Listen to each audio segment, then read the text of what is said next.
Dear ladies and gentlemen, this is the 70th day of the Russian invasion and the 9th year of the Russian war on Ukraine. I'm Andriy, and on behalf of the Ukraine Mediacentre team, I'm welcoming all the journalists who keep telling the world about our fight for freedom. This briefing is dedicated to yesterday's missile strike on Lviv and Lviv region, and I'm inviting the head of Lviv Regional Military Administration, Maksym Kozytskyy, to tell about the news. Good morning. Yesterday at about 8:30 p.m., there was a missile strike on Lviv region from the Caspian Sea by strategic bombers. If we take Lviv region, the air defense systems found 6 missiles. 2 of them were downed, and 3 of them hit their power substations of the railroad. One of them went to Lviv region and then hit Zakarpattia region's power substation. That was a targeted hit along the supply chains, including supplies of humanitarian convoys from the west to the east. Currently, 2 people have been wounded. I would say that their injuries are of light degree. If we take the component of supply of electricity, the hits were really critical for the power substations of railroad, and now we have train delays, but we have partially restored the system. We still have some delays, but supplies will be restored, and we'll do our best for the region to keep being the road to life for convoys. Yesterday evening, more than 85,000 households, more than 12 inhabited settlements were left without electricity. 5 of them were partially left without electricity, which is about 250,000 people left with no electricity. Today in the morning, it was 630 households, so about 2,000 people who are still left with no electricity supply. The workers of railroad and Lviv Oblast are working at this problem. Thank you.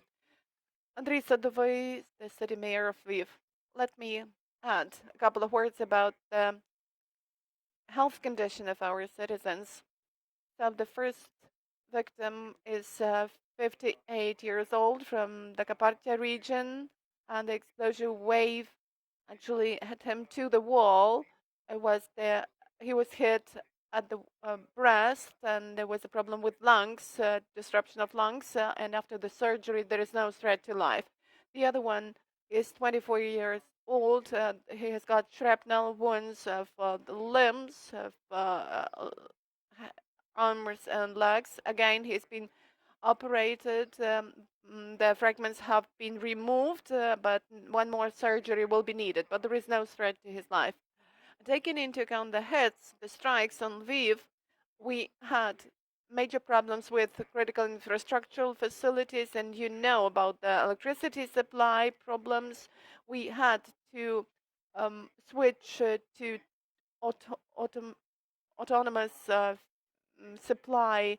That happened to 2 institutions, medical institutions, and also we involved our autonomous systems of water supply, and thanks God we did this in time, and we pre-arranged the system under which we can supply water to Lviv with no electricity.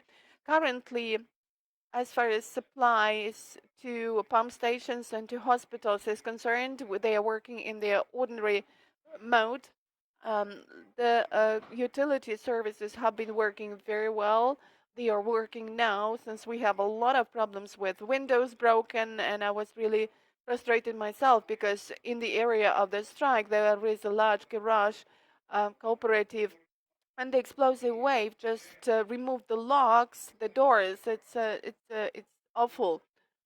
So it's really important when there is an alarm system for people, that people go to shelters, because people somehow think that the strike can hit you. No, the radius of hitting is rather large, and the fragments could constitute a threat to your lives.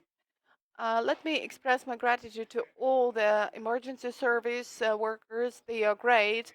They were very quick in reacting to that, and they started working in spite of the risk to their own lives, which was still there. So my great thanks go to all the services. Do you understand what the targets were, and whether we can say that the enemy is targetfully attacking the railroad? That's really true. The supply chains were to be hit. They were the target, and with this hit, the enemy was trying to target the power substations of the railroad. And questions from the audience, please. Just take a microphone, please. Вікторія Савіцька, Media Hub, твоє місто. Maksym, here is the question. You claim that still there are some households left with no power supply. So when will it be possible to settle the problem?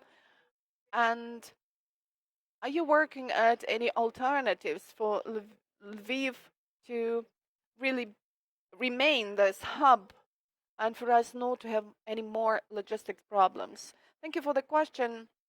Currently, the workers of Oblast, the power supply company, and Lviv Railroad are examining the power substations, and they are trying to restore their operation in order to provide these 630 households that are left with no electricity with electricity.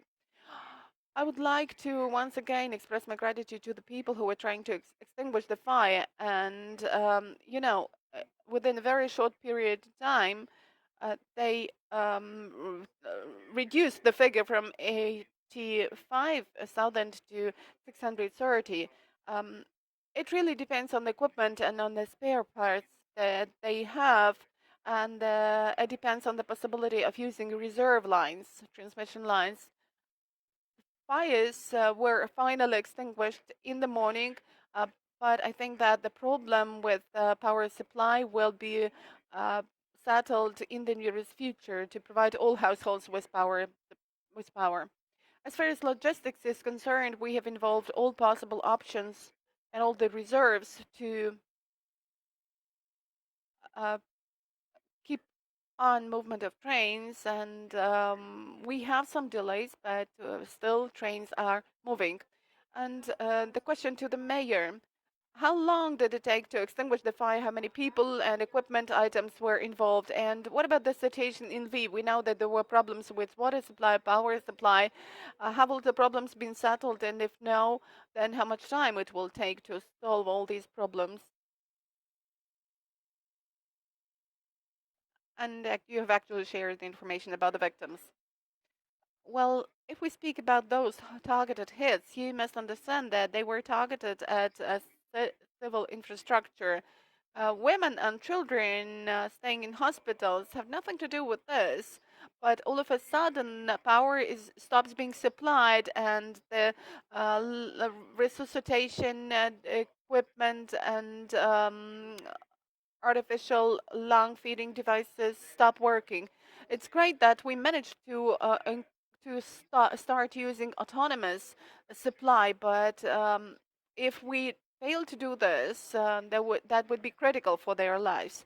All night long, our services kept working, and in fact, we still have some cottages which need to be supplied power to, and there are a number of industrial enterprises that are still without power. So it's huge work. As far as water supply is concerned, I would say that there have been no considerable problems with water supply, because when the pump stations were left without power, we turned to the work of autonomous system of our diesel generators. And we had prepared this system before the Russian invasion. That's why we have an alternative, and it's really important because water is critical for life of Lviv residents, all the more that we have to supply water from large distances. So everybody worked perfectly well, and the head of Lviv military regional administration went to the place very quickly. So thanks a lot to everyone. Is there any information on what were the weapons the enemy used to attack the region, and what are the possible consequences? According to the data of our headquarters, Zahid, it was from strategic bombers from the Caspian Sea, and these were cruise missiles. First question. Good morning, Alexei Arunyan from Grata. And I would like to specify some information about the victims. Were these just those who were passing by, or were they workers of the power substations? These were the people who were staying around the substations. One of them, the resident of Zakarpattia region, and the other one was the resident of Lviv. They were hit actually by the explosive wave. That's why I'm stressing once again that we should be very careful with that. And even in, I went to the church, and the windows in the churches were broken. And today in the morning, we started doing restoration in 9 residential buildings. The windows were broken. So the explosive wave was really huge, of strong power, and I saw the result. And it's difficult to imagine what that at the distance of some 400 meters from the very place where the missile hit, you could have some major consequences. But I saw this. And here is my last question. There is a feeling that Lviv is now being hit as an important transport hub, but at the same time, Lviv and the region are playing a very important role in terms of accommodating refugees. It still is the key evacuation hub. So, can the Lviv and can the region further remain a safe haven of safe shelter for those people? And what can the Lviv and Lviv region tell the world? Lviv and Lviv region will keep being a safe and reliable shelter, a place of accommodation for all those who are fleeing the atrocities of the war. And we will do our best for people to feel safe here and to have the essentials. Now, more than 260,000 IDPs have been registered here, and 60,000 of them are children. We have accommodated most of them, and we will do our best for us to remain a humanitarian hub, a reliable hub that will provide the reliable logistics for supplying everything necessary to the front line, and for all those who are staying here to feel safe here. Andriy, why do you think is the enemy assessing Lviv knowing that it is the key evacuation center? Well, we have voiced this idea many a time. Even before the beginning of the Russian aggression, all the military enterprises were removed from Lviv. I mean, their production capacity. That's why since February the 24th, Lviv has been only a civilian city, and a lot of embassies, more than 100 embassies of different countries of the world, have been removed here. And we are the largest hub for IDPs in the world, because we have only in Lviv about 200,000 people who are IDPs, and we are hosting a lot of wounded soldiers and a lot of wounded people. We need to communicate with those women, with those children. They can tell you impressive stories. More than 1,000 people are staying in the hospitals of Lviv, and the enemy knows this perfectly well. Its task is to raise panic, to raise destructions, and well, our army is 40 million people, and the enemy doesn't have 40 million missiles. So definitely we will win. Yes, that is a problem. That is a difficulty. But if everyone performs their commands in time and goes to the shelter in time, the danger of lethal cases and of woundings gets minimized. That is war. And this war will possibly last quite long, so you cannot ignore the rules and the commands given by the military administration. You need to clearly follow the rules because we want to win in the war with the minimum losses, and that's why we would like to. We need order and discipline, and Lviv is really doing its best for us to win in this. Maksym Kozytskyy, head of Lviv Regional Military Administration, Andriy Sadovyi, mayor of Lviv.